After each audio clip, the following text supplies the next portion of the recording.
श्रावस्ती से खबर है जहां पर मूसलाधार बरसात का कहर दिखाई दिया। भारी बरसात से राप्ती नदी का जलस्तर बढ़ गया है और खतरे के निशान से 3 सेंटीमीटर ऊपर बह रही है राप्ती नदी। 50 से ज्यादा गांव राप्ती नदी के पानी में और कई गांवों में बाढ़ जैसे हालात बने हुए हैं।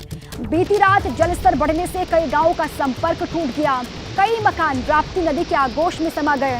इकोना तहसील के रामनगरा गांव में 25 से अधिक मकान नदी में समाने की खबर है और अब लोग सरकार से लगातार मदद की गुहार भी लगा रहे हैं। हेलीकॉप्टर से रेस्क्यू करने की लोग लगातार मांग कर रहे हैं।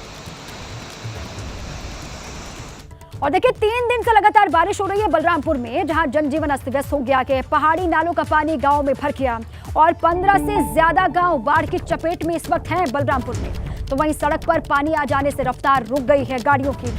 हजारों एकड़ फसल पानी में डूब गई है। बलरामपुर में भी राप्ती नदी खतरे के निशान से ऊपर बह रही है। इस वक्त बाढ़ के खतरे को देखते हुए डीएम ने प्रभावित इलाकों का दौरा किया और लोगों की समस्याओं को भी देखा है। उनको हर संभव मदद का भरोसा भी दिया गया है, उनको आश्वस्त दिया गया है। और बलरामपुर देहात इलाके में बाढ़ से लोग बहुत परेशान हैं। देहात इलाके में कहा जा रहा है कि बाढ़ जैसे हालात बने हैं। प्रशासन से नाव की मांग यहां के लोग करते हुए दिखाई दे रहे हैं। मदद ना मिलने से नाराजगी भी लोग जता रहे हैं। प्रशासन की तरफ से कोई हेल्प नहीं मिल पा रही है, कोई मदद इनको नहीं मिल रही है, जिससे लोगों में गुस्सा है। बलरामपुर देहात इलाके में बाढ़ जैसे हालात आपको दिखा रहे हैं तस्वीरें। प्रशासन से नाव के लोग लगातार मांग कर रहे हैं और इनकी मांग जब पूरी नहीं हो रही है तो लोग गुस्से में भी दिखाई दे रहे हैं, नाराजगी जाहिर कर रहे हैं। पहाड़ी नालों के पानी से कई गांवों में बाढ़ जैसे हालात बने हुए हैं। राप्ती नदी को लेकर भी जानकारी है कि खतरे के निशान से ये नदी ऊपर इस वक्त बह रही है। यूपी में 11 अक्टूबर तक बारिश का अलर्ट है। बड़ी खबर, 9 अक्टूबर तक पूरे प्रदेश में हल्की से भारी बारिश की उम्मीद है। 10 और 11 अक्टूबर को पश्चिम यूपी में भारी बरसात की चेतावनी जारी की गई है। लखनऊ में आज सामान्य और 9 अक्टूबर को भारी बारिश के आसार। लखनऊ में सामान्य से भारी बारिश हो सकती है, ये कहा जा रहा है। मौसम को लेकर मौसम विभाग का ये अलर्ट है। यूपी में 11 अक्टूबर तक भारी बारिश का अलर्ट। 9 अक्टूबर तक पूरे ही प्रदेश में हल्की से भारी बारिश के आसार हैं। मुलायम सिंह के स्वास्थ्य को लेकर थोड़ी सी राहत वाली खबर है। ब्लड प्रेशर और ऑक्सीजन लेवल नियंत्रण में है। 2 दिनों से बीपी और ऑक्सीजन लेवल में गिरावट हो रही थी और अब थोड़ा सा कंट्रोल में है, ये कहा जा रहा है। अभी भी आईसीयू में वेंटिलेटर सपोर्ट पर है मुलायम सिंह यादव, लेकिन तमाम कार्यकर्ताओं के लिए, समर्थकों के लिए, शुभचिंतकों के लिए ये थोड़ी सी राहत वाली खबर है कि बीपी और ऑक्सीजन लेवल नियंत्रण में है। ये बड़ी खबर गुरुग्राम से है। मुलायम सिंह के स्वास्थ्य को लेकर थोड़ी राहत वाली खबर है। बीपी ऑक्सीजन लेवल में थोड़ी अच्छी खबर देखी जा रही है, नियंत्रण में बताया जा रहा है। 2 दिनों से बीपी और ऑक्सीजन लेवल में गिरावट हो रही थी, जिससे लगातार ये कहा जा रहा था कि हालत नाजुक बनी हुई है, गंभीर स्थिति है। लेकिन आज ये थोड़ी सी राहत वाली जानकारी मिली है कि बीपी और ऑक्सीजन लेवल नियंत्रण में है। 2 दिनों में ये राहत वाली खबर, 2 दिनों के बाद। अभी भी आईसीयू में वेंटिलेटर सपोर्ट पर है मुलायम सिंह यादव। ये जो हॉस्पिटल की तरफ से बताया गया है उसकी कॉपी आपके सामने है। हालांकि लगातार 7 दिनों से वो आईसीयू में है। पहले सीसीयू में थे, उसके बाद आईसीयू में उनको शिफ्ट किया गया और आज थोड़ी सी राहत वाली खबर निकल करके सामने आई है। लगातार उनके प्रशंसक, समर्थक इंतजार कर रहे हैं अच्छी खबर उनको मिले। ये थोड़ी सी राहत वाली जानकारी है गुरुग्राम से। मुलायम सिंह के स्वास्थ्य को लेकर थोड़ी सी राहत वाली जानकारी। बीपी और ऑक्सीजन लेवल नियंत्रण में है, ये कहा जा रहा है। और 2 दिन से बीपी और ऑक्सीजन लेवल में गिरावट हो रही थी। अब ये थोड़ी सी राहत वाली खबर। अभी भी आईसीयू में भर्ती है मुलायम सिंह यादव, वहां पर वेंटिलेटर सपोर्ट पर हैं मुलायम सिंह यादव। लगातार वहां पर परिवार के लोगों की मौजूदगी भी। अखिलेश यादव रात को लौटते हैं, लेकिन फिर सुबह वो मेदांता पहुंचते हैं। अखिलेश यादव, शिवपाल सिंह यादव, रामगोपाल यादव, धर्मेंद्र यादव, जिनकी मौजूदगी लगातार मेदांता में। और ये बड़ी खबर मेदांता हॉस्पिटल की तरफ से जानकारी दी गई है कि 2 दिनों के बाद अब थोड़ी सी राहत वाली जानकारी है कि बीपी और ऑक्सीजन लेवल नियंत्रण में है। जो कार्यकर्ता लगातार वहां पर जुटे हुए हैं मेदांता हॉस्पिटल के बाहर, उनको भी इंतजार है कि अंदर से कोई राहत वाली खबर, कोई बड़ी खबर, अच्छी खबर उनको मिले। 2 दिनों में जो बीपी में और ऑक्सीजन लेवल में गिरावट जारी थी उसमें थोड़ी सी राहत है। नियंत्रण में दोनों ही बताए जा रहे हैं, ऑक्सीजन लेवल और साथ में बीपी अभी कंट्रोल में है, ये बताया गया अस्पताल की तरफ से। और UP bureau chief Viresh Pandey हमारे साथ जुड़ चुके हैं। सीधे उन्हीं का रुख कर लेते हैं। मेदांता हॉस्पिटल के बाहर उनकी मौजूदगी है। वीरेश जी, थोड़ी सी ये राहत वाली खबर है। 2 दिनों में जो गिरावट देखी जा रही थी बीपी और ऑक्सीजन लेवल में, ये कहा गया है अस्पताल की तरफ से कि अभी दोनों ही कंट्रोल में है। देखिए, मैं अभी अंदर से आ रहा हूं इमरजेंसी से, जहां प्रोफेसर राम गोपाल यादव से मेरी बात हुई है। प्रोफेसर राम गोपाल यादव का ये कहना है और डॉक्टरों की टीम से उनकी बात हुई है। कहा यह जा रहा है कि जो ब्लड प्रेशर है वो जो फ्लैक्चुएट कर रहा था लगातार 6-7 दिन से, उस पर नियंत्रण पा लिया गया है और ऑक्सीजन का जो लेवल है उसे भी स्टेबल करने की कोशिश की गई है। और ये एक सुखद खबर मेदांता हॉस्पिटल से मुलायम सिंह के हवाले से ये खबर आ रही है। प्रोफेसर राम गोपाल यादव ने कहा है कि स्थिति संतोषजनक है और जैसा कि पिछले 6 दिनों में देखने को मिला है, उस लिहाज से अगर हम देखें तो आज काफ़ी बेहतर स्थिति है नेताजी यानी मुलायम सिंह यादव का। और जो बीपी को लेकर, ब्लड प्रेशर को लेकर जो फ्लक्चुएशन था, लगातार वो नियंत्रण में नहीं आ रहा था, अनकंट्रोल्ड था, उस पर नियंत्रण पा लिया है मेदांता के एक्सपर्ट्स डॉक्टर्स की टीम ने। और साथ ही साथ जो मैं कह रहा था कि उनका ब्लड प्रेशर और बाकी जो ऑक्सीजन का जो लेवल था, ऑक्सीजन के लेवल पर भी एक तरीके से नियंत्रण पा लिया गया है। तो ये बड़ी खबर है मेदांता के हवाले से। मुलायम सिंह यादव के जो शुभचिंतक हैं, उनके चाहने वाले हैं, उनके लिए एक अच्छी खबर आ रही है मेदांता से। मेदांता से खबर ये है कि प्रोफेसर राम गोपाल यादव अंदर गए और उनसे जब मेरी बात हुई तो उनका ये कहना है कि नेताजी की स्थिति में सुधार हो रहा है। हालांकि अखिलेश यादव भी लगातार इस बात का जिक्र करते रहे हैं, जो अपने समर्थक और नेता और कार्यकर्ता और साथ ही साथ जो मीडिया के लोग उनसे मुलाकात करते रहे, तो हमेशा उनका विश्वास ये बना रहा कि नेताजी की स्थिति में सुधार हो रहा है। हालांकि जो मेडिकल बुलेटिन है वो यथा स्थिति की बात लगातार कई दिनों से कर रही है। अब इंतजार है मेडिकल बुलेटिन का। मेडिकल बुलेटिन लगभग 2 बजे के आसपास आना है, क्योंकि जो एक नियम है, कानून है कि या एक परंपरा है मेदांता के 11 बजे एक मेडिकल बुलेटिन आता है, लेकिन वो नहीं आता है। मुलायम सिंह यादव के हेल्थ के मामले में वो 2 बजे के आसपास आता है और सबको इंतजार है जो मेडिकल बुलेटिन आना है 2 बजे के आसपास, वो मुलायम सिंह यादव के स्वास्थ्य को लेकर। लेकिन सोर्सेज से खबर आ रही है कि मुलायम सिंह यादव के स्वास्थ्य में धीरे धीरे सुधार देखा जा रहा है और सबसे जो क्रिटिकल स्थिति ब्लड प्रेशर का था वो नियंत्रण में नहीं आ रहा था, उस पर कंट्रोल किया गया। ऑक्सीजन लेवल को भी कंट्रोल किया गया है और यूरिन का जो इन्फेक्शन था, जो बहुत पहले से इनकी बीमारी है मुलायम सिंह यादव की, आज से नहीं लगभग 10 साल हो गए कि मेदांता में इलाज यूरिन इन्फेक्शन को लेकर चलता रहा है। तो उस पर भी जो संक्रमण है, जो यूरिन इन्फेक्शन का, उस पर भी कंट्रोल करने की बात डॉक्टर्स बता रहे हैं। तो आज प्रोफेसर राम गोपाल यादव के चेहरे पर, धर्मेंद्र यादव के चेहरे पर एक सुखद स्थिति देखने को मिली। एक जो तनाव की स्थिति देखने को परिजनों में मिल रही थी पिछले कई दिनों से, वो स्थिति बदली है। बदली इस लिहाज से है कि मुलायम सिंह यादव की जो स्वास्थ्य है उसमें सुधार की खबर मेदांता से आ रही है। जो डॉक्टर्स हैं वो भी काफ़ी होपफुल हैं, काफ़ी आशान्वित हैं कि मुलायम सिंह यादव एक बार फिर उठ खड़े होंगे और अपने कार्यकर्ताओं, नेताओं और अपनी धरती और अपनी ज़मीन पर जा सकेंगे। सैफई और लखनऊ और अशोक रोड स्थित, दिल्ली स्थित अपने आवास जा सकेंगे, कार्यकर्ताओं का मार्गदर्शन कर सकेंगे। जो कार्यकर्ता नेता लगातार समाजवादी पार्टी के यहाँ बने हुए हैं, उनका बार बार यही भगवान से उनकी विनती है कि मुलायम सिंह यादव जो संरक्षक हैं पार्टी के, जो स्थापना जिन्होंने की है और जिन्होंने समाजवाद के परचम को लहराया है और उसके अंकुर को पुष्प जो उसका प्रस्फुटन किया है, जिस तरीके से समाजवाद की विचारधारा को, लोहिया समाजवाद के विचारधारा को जिस तरीके से आगे बढ़ाया, उसको सबसे ज़्यादा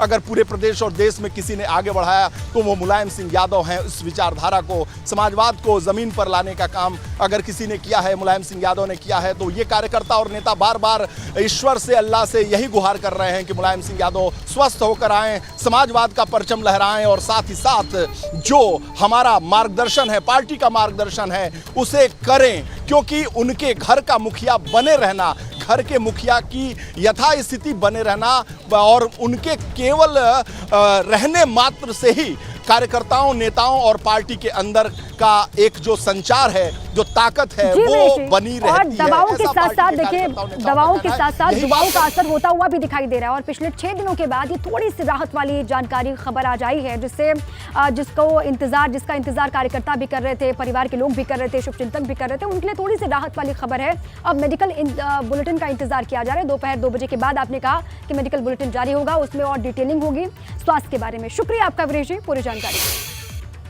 मुलायम सिंह की सेहत में सुधार के लिए वाराणसी में दुआओं का दौर लगातार जारी है। समाजवादी पार्टी के कार्यकर्ता लगातार प्रार्थना कर रहे हैं और करीब 2 किलोमीटर तक दंडवत होकर मंदिर पहुंचे कार्यकर्ता तस्वीर दिखा रहे हैं आपको। मुलायम सिंह के लिए मन्नतें मांगी गई, उनकी सेहत में सुधार को लेकर प्रार्थना की जा रही है। ये दंडवत होकर के 2 किलोमीटर का सफर तय किया, उसके बाद मंदिर पहुंचे। मुलायम सिंह के लिए मन्नतें कार्यकर्ताओं ने मांगी है, तस्वीर आपको दिखा रहे हैं। और पूरे प्रदेश में इसी तरीके से लगातार मन्नतें मांगी जा रही हैं, दुआओं का दौर चल रहा है और असर भी दिखाई दे रहा है। आपने देखा कि पिछले 6 दिनों के बाद आज थोड़ी सी राहत वाली खबर निकली है कि बीपी और ऑक्सीजन लेवल में सुधार है, नियंत्रण में दोनों ही हैं। ये तस्वीर आपको वाराणसी की हम दिखा रहे हैं, जहां पर मुलायम सिंह यादव की सेहत में सुधार के लिए दुआओं का दौर और कार्यकर्ताओं की तस्वीर है। समाजवादी पार्टी के कार्यकर्ता हैं, समर्थक हैं, जो यहाँ पर इस तरीके से प्रार्थना कर रहे हैं और करीब 2 किलोमीटर तक दंडवत होकर के ये कार्यकर्ता मंदिर पहुंचे और वहां पर जाकर के पूजा अर्चना भी की और मन्नतें भी मांगी हैं, इन्होंने ये कहा जा रहा है। तस्वीर हाथ में मुलायम सिंह यादव की और दंडवत करते हुए मंदिर तक का सफर तय करते हुए कार्यकर्ता आपको नजर आ रहे हैं और ऐसी ही तस्वीर प्रदेश के अलग अलग हिस्सों से लगातार सामने आ रही है।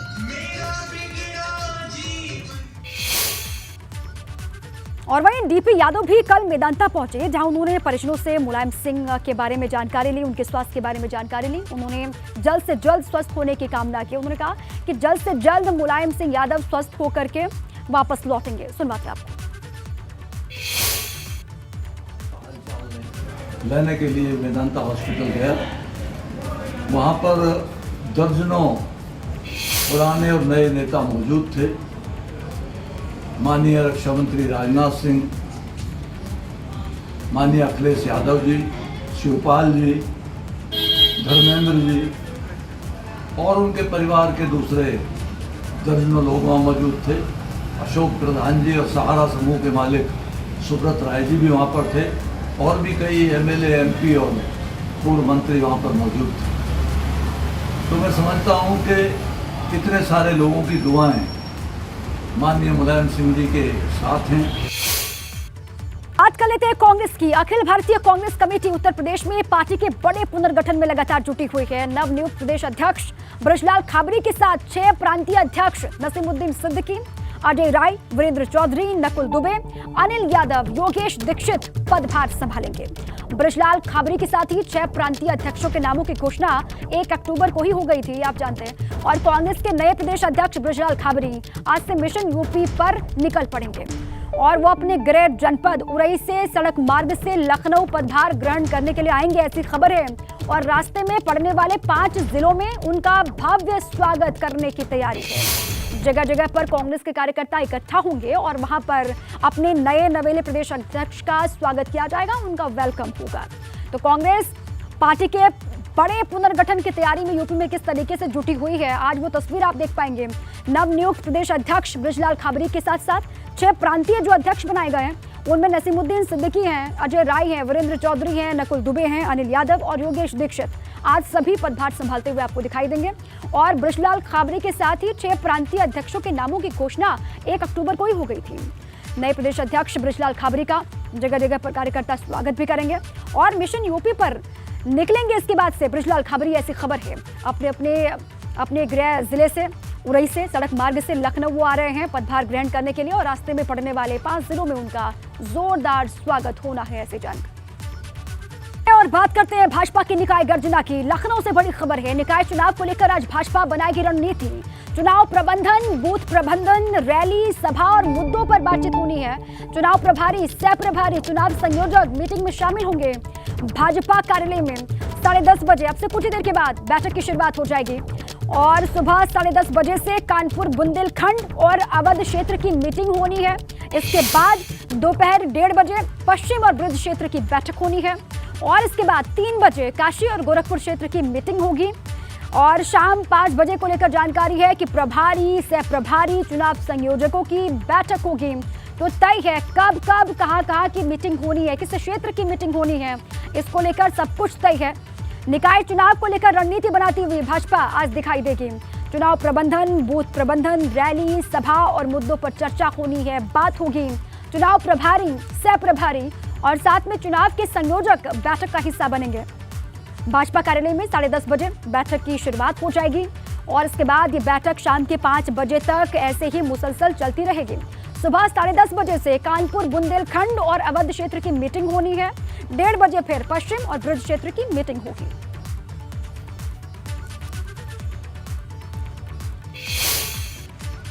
गाजीपुर के सदर कोतवाली क्षेत्र में बिजली विभाग की छापेमारी हुई है। अवैध बिजली कनेक्शन और बकाये बिल को लेकर छापेमारी की गई और बिजली विभाग की टीम जब छापेमारी करने के लिए पहुंची तो अवैध कनेक्शन वाले कुछ दुकानदार अपनी दुकान बंद करके वहां से भाग गए, तो कई लोगों को टीम ने पकड़ भी लिया। छापेमार कार्रवाई के दौरान बिजली विभाग के कई कर्मचारियों से बदसलूकी भी वहां पर की गई, जिसके बाद पुलिस को बुलाकर कई लोगों को पकड़ा गया।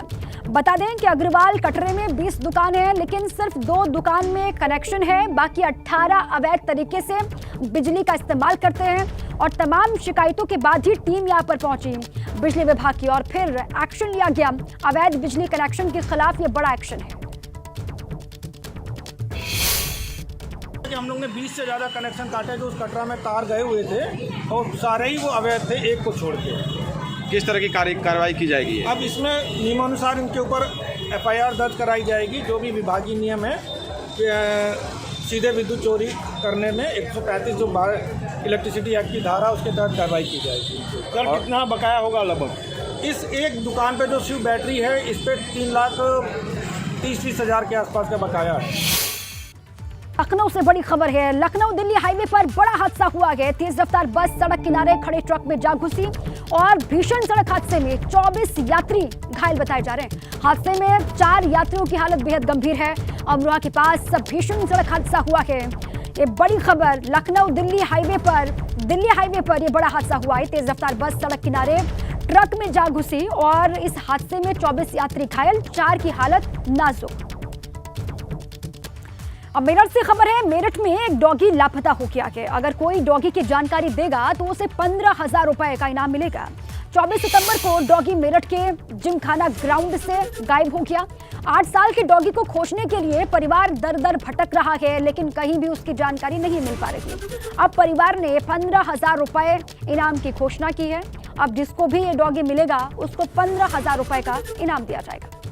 पता बताने वाले को इनाम दिया जाएगा और मेरठ के जिमखाना ग्राउंड से ये डॉगी लापता हुआ, जानकारी देने वाले को इनाम और परिवार लगातार फोटो के जरिए भी पहचान करने में जुटा हुआ है। मेरा जो डॉग है उसका नाम अगस्त है। वो यहाँ मेरठ में मेरी मम्मी के पास रहता है, क्योंकि मैं यहाँ से लंदन शिफ्ट कर गई थी और कोई 3 साल पहले, तो अब मैं मम्मी के पास छोड़ गई थी, क्योंकि और कोई तो उसको ऐसे प्यार दे नहीं पाएगा जैसे मेरी मम्मी दे पाएंगे।